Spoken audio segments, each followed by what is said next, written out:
Social মিডিয়াতে কোনো একটা নিউজ দেখলে আমরা এটা নিয়ে লেগে পড়ি, ভাইরাল করার চেষ্টা করি। কেন মেয়েটাকে ছেলেরা মারলো, ছেলেকে কেন মেয়েকে মারলো, এটা হইল কেন, ওইটা হইল কেন। আমরা কিন্তু জানতে চাই না আসল ঘটনাটা কি। আর যারা ভিডিও করেন ভাই, যারা এই যে লঞ্চের ভিডিও করছেন, খালি ওইটুকু পিটানোর ঘটনাটা ভিডিও করে ছাইরা দিলেন, এটার মধ্যে একটা নিউজটা দিয়ে দিলেন না যে কেন পিটাইছে, কারা পিটাইছে, কি ঘটনা ঘটছে। এরকম কেন আপনারা ভাই? আপনার যেই সময়টা ভিডিও করছেন ওই সময় তো ওই ছেলে মেয়েটার সামনে যে কথাও বলতে পারতেন ভাই, ওই আপনারা কি হয়েছে বলেন, ওদের একটা ছোট্ট ইন্টারভিউ নিতে পারতেন আপনারা, কিন্তু আপনারা তা করেন নাই। আপনারা শুধু ঘটনাটার একটা অংশ অনলাইনে ছেড়ে সেটা ভিউজ কামানোর চেষ্টা করছে। এই ভিউজ ব্যবসা বন্ধ করেন। হঠাৎ করে দেখা গেল যে একটা ছেলে দুইটা মেয়েকে অনবরত পেটাচ্ছে, একটা লাঠি দিয়ে তাদের গায়ে বারবারই পেটাচ্ছে, এবং সেটা একটা লঞ্চের মধ্যে।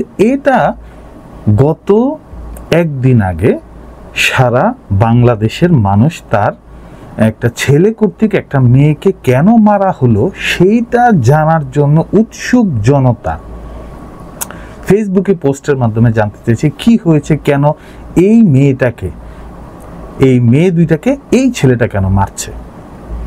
অতঃপর আমরা জানতে পারলাম আসল ঘটনা, এবং ছেলেটি যখন নিজে থেকেই থানায় আত্মসমর্পণ করে এবং তার মায়ের একটা স্টেটমেন্ট থেকে আমরা আসলে জানতে পারি যে কি হয়েছে ঘটনা। সেই ঘটনায় আজ আপনাদেরকে বলছি। সোশ্যাল মিডিয়াতে কোনো একটা নিউজ দেখলে আমরা এটা নিয়ে লেগে পড়ি, ভাইরাল করার চেষ্টা করি। কেন মেয়েটাকে ছেলেরা মারলো, ছেলেকে কেন মেয়েকে মারলো, এটা হইল কেন, ওইটা হইল কেন। আমরা কিন্তু জানতে চাই না আসল ঘটনাটা কি। চলেন আসল ঘটনাটা শেয়ার করি। এই দুইটা মেয়ে হচ্ছে স্কটের মেয়ে। এরা আসলে কি কাজ করে? মূলত এই লঞ্চ ভাড়া করে কিছু ছেলে এবং মেয়ে তাদের লঞ্চের উপরে যে কেবিন সেকশনটা আছে সেই সেকশনে কিছু ছেলে মেয়ে এই লঞ্চ ভাড়া করে নিয়ে যায়।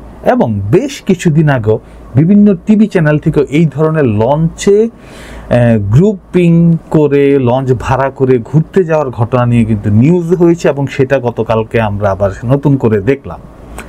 এই লঞ্চে যখন ছেলেমেয়েরা তাদের মৌজ মাস্তির ফুর্তি আনন্দ করার জন্য ব্যস্ত, এবং সেখানে যখন তারা নিষিদ্ধ জিনিসপত্র খাওয়া দাওয়া শুরু করলো, আওয়াজ করলো, সাউন্ড করলো, সেই লঞ্চটি যখন মুন্সিগঞ্জে ঘাটে এসে ভিড়ল, তখন স্থানীয় জনতারা জানতে চাইলো যে কি হয়েছে এখানে, এবং তাদের কেউ কেউ স্থানীয় মানুষদেরকে এই লঞ্চে ছেলেমেয়েরা মিলেমিশে কি করছিল সেটা সম্পর্কে স্থানীয় জনতাদেরকে জানতে চায়, এবং তাদেরকে তথ্য দেয় যে এইখানে তারা আসলে কিছু ছেলে মেয়ে এই লঞ্চটা ভাড়া করে বিভিন্ন জায়গায় ঘুরছে ফিরছে, পাশাপাশি এখানে অসামাজিক কার্যকলাপ করছে।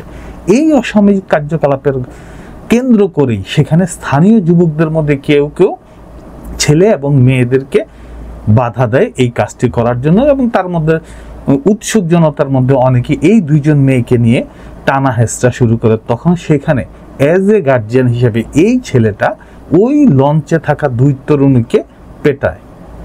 বেশ কয়েকটা আমরা লাঠি দিয়ে মার দিতে আমরা দেখি, এবং এই যে মার দিতে দেখলাম সেই ঘটনাটা ভাইরাল হয়েছে, সেটাই আমরা আসলে ওইটুক ঘটনাকে আমরা কাট করে আমরা সোশ্যাল মিডিয়াতে দেখেছিলাম। এটা হচ্ছে ওই ঘটনাটা, কিন্তু ঘটনার পেছনের ঘটনাটা কি, ঘটনা দিয়ে আমরা কি শিখলাম বা কি জানলাম? আপনি বা আমরা কি আমাদের পরিবারের খোঁজ খবর রাখতেছি ঠিকঠাক মতো? আমার ছোট ভাই ছোট বোন কি করে না করে সেটা কি আমরা জানি? কত বড় বুকের পাটা হইলে কিছু ছেলে মেয়ে এই লঞ্চ ভাড়া করে নদীতে সাগরে চলে যাচ্ছে, বিভিন্ন ঢাকা থেকে চাঁদপুর, ঢাকা থেকে মুন্সিগঞ্জ, ঢাকা থেকে হয়তো কোটচাঁদপুর পর্যন্ত যাচ্ছে, আবার সেই লঞ্চে ঘুরিয়ে আবার ঢাকায় ফিরছে, এবং সেই লঞ্চে একটা নির্দিষ্ট ভাড়ায় সেখানে স্কট সার্ভিস দিচ্ছে, তারা স্পা সার্ভিস দিচ্ছে। এই যে স্পা সার্ভিস, এই যে লঞ্চ ভাড়া করে নিয়ে যাওয়া, এবং যাদের লঞ্চটা ভাড়া করছে তারা কি দুধে ধোয়া তুলসী পাতা? এবং যাদের লঞ্চটা এই ছেলেগুলি, তাদের মধ্যে তো কেউ না কেউ আছে যে কারা এই লঞ্চটা ভাড়া করছে, এই ভাড়া করে এই সার্ভিস চালাচ্ছে। এই লঞ্চটা কিন্তু নির্দিষ্ট কোনো গন্তব্য নাই, সে মাঝ রাস্তায় যে আবার ঘুরে আবার ঢাকায় চলে আসছে। তো এটা নিয়ে প্রশাসন টার্মিনাল কর্তৃপক্ষকে ব্যবস্থা নেওয়া উচিত ছিল কি ছিল না সেটা সময় বলে দেবে। কিন্তু যেই 2 তরুণীকে পেটানোর ঘটনায় যুবকটি আত্মসমর্পণ করলো মুন্সিগঞ্জ জেল থানায়, তাকে যেন সসম্মানে ফেরত দেওয়া হয়, তাকে যেন এমন কিছু তার সাথে না করা হয় যাতে পরবর্তী সময়ে মানুষ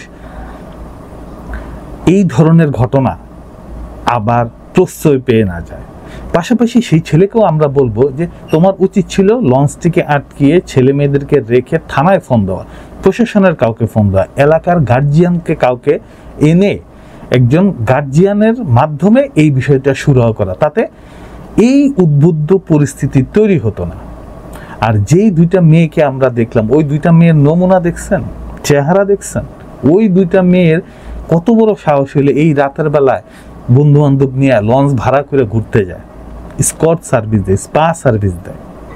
তো আমাদের চারপাশে এরকম লঞ্চের সার্ভিস দেওয়া লোকের অভাব নাই, আমাদের চারপাশে এরকম ছেলে মেয়ে ভরা। এই আপনার পরিবারকে রক্ষা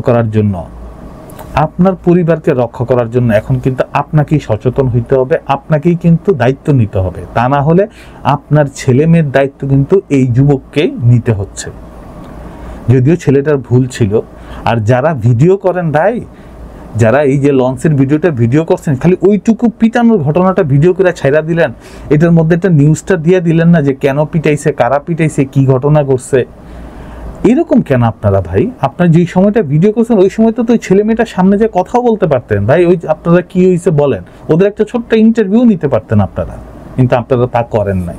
আপনারা শুধু ঘটনাটার একটা অংশ অনলাইনে ছেড়ে সেটা ভিউজ কামানোর চেষ্টা করছে। এই ভিউজ ব্যবসা বন্ধ করেন। ভিউ কামানোর জন্য, মানুষকে সচেতন করার জন্য সচেতনভাবেই অনেক কিছু করা যায়, ভালো কিছু করা যায়, অনেক মানুষকে সাহায্য করা যায়। এইভাবে ভিউ ব্যবসা না করলেও আপনার অনলাইনে বিজনেস করতে পারবেন। আর যদি অনলাইনে বিজনেস করা আপনার জন্য কঠিন মনে হয়, তাহলে আমার এই পেজের এই ভিডিওর নিচে কমেন্টস করেন আপনি অনলাইনে কি কি কাজ শিখতে চান, কি কি কাজ করতে চান, আমি আপনাকে সাহায্য করব।